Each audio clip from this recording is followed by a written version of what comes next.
Seguimos conversando con Gedeón Santos, diputado al Parlacén, dirigente del Partido de la Liberación Dominicana. Estamos hablando de izquierda, derecha en América Latina y hemos abordado toda la parte de las grandes definiciones, Gedeón, pero me falta el detallito. ¿Cuál es la diferencia entre izquierda y derecha? Así rapidito. Bueno, en el siglo XXI, la gran diferencia es que las izquierdas creen que pueden reformar el capitalismo haciéndolo más humano, redistribuyendo mejor las riquezas, haciendo reformas en el sistema de salud, de educación, etcétera, etcétera. Y que la derecha cree o pone acento en sus políticas fundamentalmente en reformas de otro tipo, por ejemplo, en reformas financieras, en temas de medio ambiente, en temas de globalización, pero no hace hincapié en los grandes temas sociales. Esa es la esencia. La otra esencia, cómo se distribuye el dinero público. ¿Qué hace con el dinero? ¿Qué tú haces con ese dinero? ¿Qué hace la derecha con el dinero? Tú tienes varias opciones. ¿Qué hace un gobierno de derecha con el dinero público? Por grandes obras, para comenzar. Número uno. Número dos, se alía con el capital internacional en desmedro del capital nacional, por aquello de que el consenso Washington recomendaba de que había que tener una gran apertura de los mercados, no importa que eso perjudicara al capital nacional. Las izquierdas han comprendido que su alianza fundamental es con la empresa local y no con la empresa internacional.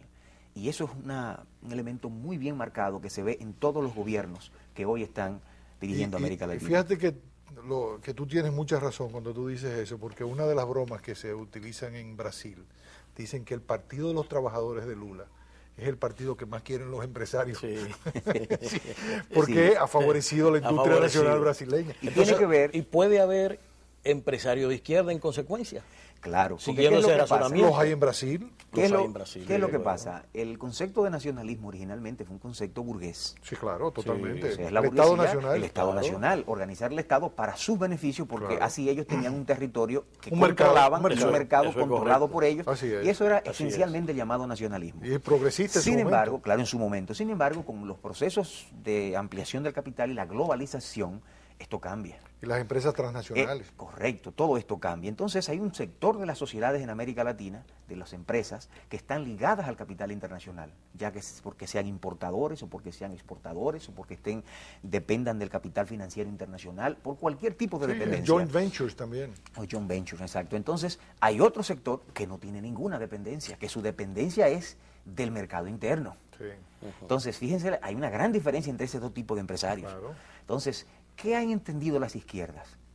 Bueno, le han buscado la vuelta a rescatar ese discurso nacionalista de las primeras etapas del capitalismo para traerlo en el siglo XXI. Y hoy las banderas nacionalistas que los globalizadores entienden que es atrasada, la están llevando a cabo las izquierdas en América Latina. Y en la mayoría de los proyectos, creo que en todos, hay un sentido nacionalista de los proyectos económicos de los gobiernos de izquierda. Eso quiere decir, Gedeón, por lo que tú acabas de decir, que aquellas políticas públicas que fomenten la ampliación del mercado interno, por lo tanto, favorezcan los intereses de esos empresarios nacionales, son políticas de izquierda. ¿Cómo no? Lo que pasa es que hay dos tipos de izquierda en América Latina. Bueno, se pueden ver muchos matices entre ellas, pero tú puedes reunirlo en dos grandes grupos. Teodoro Pekov hizo un trabajo que me fascinó. Sí, del MAS de Venezuela. Sí, el del MAS de Venezuela. Él dice que hay dos izquierdas, la izquierda populista y la izquierda socialdemócrata. Claro, tú dentro de esas dos tú puedes poner muchos matices. Hay uno que le llaman izquierda rancia porque tiene las ideas antiguas todavía de eliminar el capitalismo, todo esto. Hay otra izquierda que ha comprendido que eso no se puede y que tiene que institucionalizar el capitalismo y las medidas sociales que ellos entienden que es lo que el capitalismo tiene como defecto. Y aprovechar la enorme fuerza que tiene el capitalismo para el desarrollo de la fuerza productiva. ¿Cómo no? Entonces, estas dos tendencias de izquierda en América Latina han sido marcadas. Uno encuentra un bloque que también tiene sus diferencias, ¿no? Que es un bloque Venezuela, Cuba, que comenzando con Cuba, pero que ya Cuba no tiene la fuerza económica para ayudar a más nadie, entonces Venezuela ha tomado el control, ¿verdad? Digamos que Venezuela y Cuba fundamentalmente, porque han querido meter ahí a Bolivia y a Ecuador, pero no puede meterlo. No.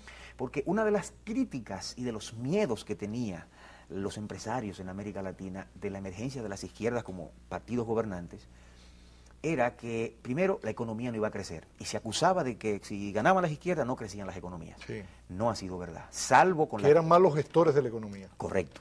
Sin embargo, las economías han crecido en todos los gobiernos de izquierda en América Latina. Lo de Bolivia fue fenomenal. Lo fenomenal. Venezuela ha crecido, han crecido ¿Y Brasil? todos. Y Brasil ni decir. Sí. Claro, todos con la crisis del año pasado, todos han mermado, pero ha sido una crisis mundial. Antes de esta crisis había generado el crecimiento. Número 2, que iba a haber una desarticulación macroeconómica por un gran desorden, porque no entendían. No ha sido así.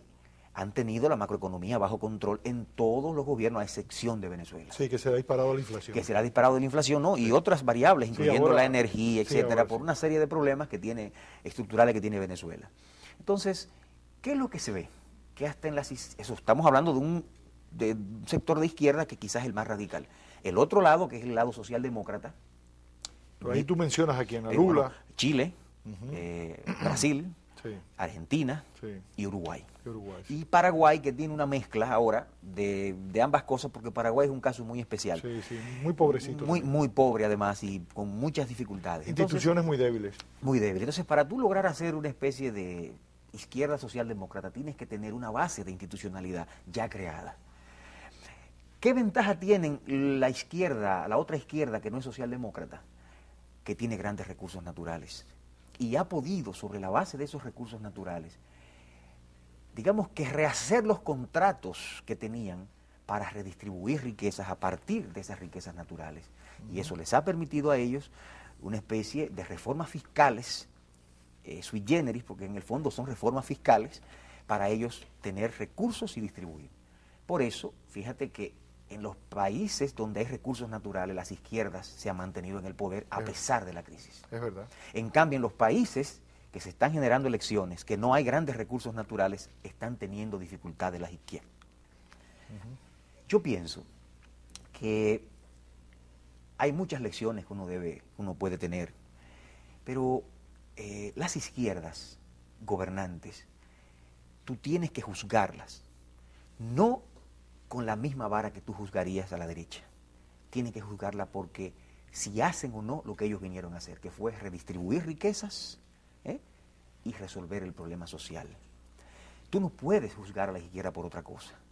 Y yo pienso que cuando tú tomas los datos estadísticos de CEPAL o de cualquier organismo internacional, las izquierdas están haciendo eso en América Latina. Pero también hay otro elemento, Gedeón, que yo agregaría, y es el desempeño, la rentabilidad de los negocios privados, de ese empresariado nacional, que le ha ido mejor que nunca. Mejor que nunca. Brasil se ha convertido, continuando en parte las políticas de Cardoso, en la gran potencia económica que es, gracias a las políticas del gobierno Lula. Democrática. Es decir, de esa izquierda democrática. Hay que ponerle igualmente en Chile. Claro, hay que poner la excepción de Venezuela y de Cuba, por supuesto. Venezuela porque el presidente Chávez tiene una idea confusa para mí de lo que es el socialismo en el siglo XXI. En el fondo, él tiene una mezcla del viejo socialismo con ideas bolivarianas, históricas también del siglo XIX, y hay como una mezcla rara ahí. Y me luce que el capitalismo en Venezuela tiene ciertas dificultades como tal, porque hay momentos en que uno siente que el presidente Chávez quiere hacer avanzar un poco el capitalismo, pero hay otro momento en el que quiere cerrar la empresa privada y quiere convertir en un socialismo a la antigua. Entonces, no hay un mensaje claro. No hay un mensaje claro. Cuando no hay mensajes claros, eso es grave en el capitalismo, porque el empresariado planifica sus actividades económicas en función de reglas de juego claras. Y en Venezuela, entonces, es difícil. Y lo que se siente incluso es que ha habido problemas en el crecimiento empresarial. El crecimiento ha sido fundamentalmente sobre la base del Estado y sobre la base del petróleo. Y pienso que es el único caso. Los demás casos de las izquierdas, en cambio, sí se ha visto un crecimiento basado en la empresa privada, pero por supuesto en la empresa nacional como fuente fundamental de ese crecimiento. Más armónico. Gedeón, pero quiero pedirte tu permiso para que hagamos una segunda pausa. Volvemos enseguida, vamos a hablar toda la noche sobre este tema de la izquierda y de la derecha en América Latina y nos quedan muchos temitas, así que no se mueva.